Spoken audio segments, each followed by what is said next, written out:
Good morning, dear teacher. My name is Isabel, and this opportunity I'm going to give you some tips to teach direct, indirect, and oblique objects. Studying the relationships that are maintained between complementary verbs and nouns according to the syntactic position of the noun phrases within each clause, it is vital to remember the role of the subject and an object in a clause. Subject. It is always a noun phrase formed by a proper noun or a pronoun that executes the verb, such as Marie, she, books, etc. Object. The object is the person or thing affected by the action of the verb.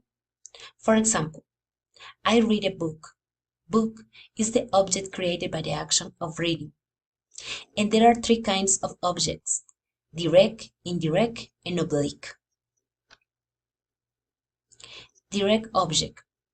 The direct object is a noun or pronoun that is affected directly by the action of the verb.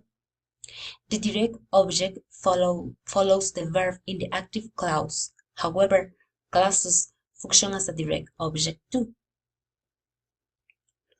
Here, there are two suggestions for teaching students to identify direct object in an English class that could be very helpful.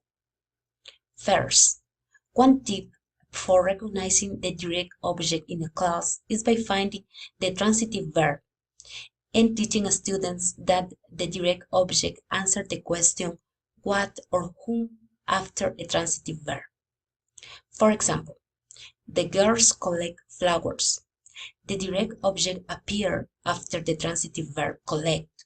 So flowers are the direct object because they answer the question what do the girls collect? Another tip to teach direct object is that they follow the pattern in a declarative sentence, but this function can also be realized by a clause. For example, they exchanged gifts. This is a declarative sentence, and the direct object is the word give. So that sentence follows the pattern subject, verb, and direct object.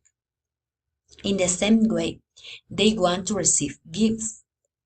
This is a to infinitive clause, and the direct object is the clause to receive gifts. So that clause follows the pattern subject, main verb, and direct object within a to infinitive clause. Indirect object. This is the recipient of the direct object. So the direct object says who or for whom the action of the verb is performed.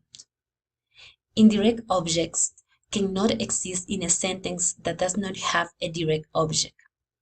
Here, there are two tips to teach indirect objects.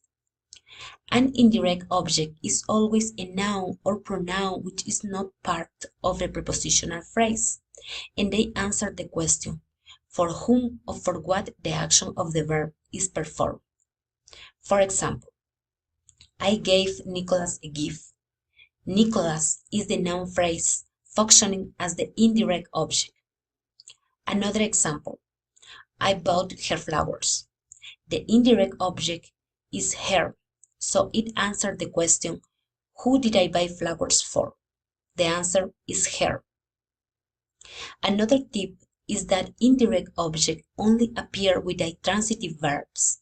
So the intransitive verbs require both an indirect object and direct object, and these follow this pattern: subject, verb, and direct object, more direct object. For example, I gave Luciana a pair of shoes.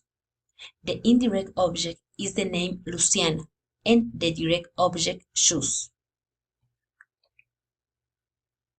Oblique object. That type of object was recently implemented by syntax, and an oblique object is any noun phrases preceded by a preposition. There are two tips to teach oblique objects. One tip for teaching oblique object is to explain the most important characteristic for recognize them. So an oblique object occurs in a prepositional phrase such as for, in, by, etc.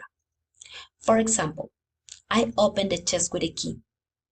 The chest is the direct object, and the preposition with indicate us the oblique object.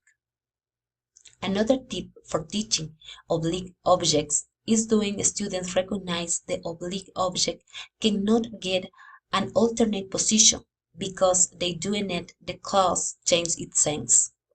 For example, I watch a movie about a child prodigy. In that sentence, the oblique object is about a child prodigy. However, I watch the child prodigy a movie. Changing the oblique object of position, the sentence acquires another sense. For that reason, the child prodigy is the oblique object.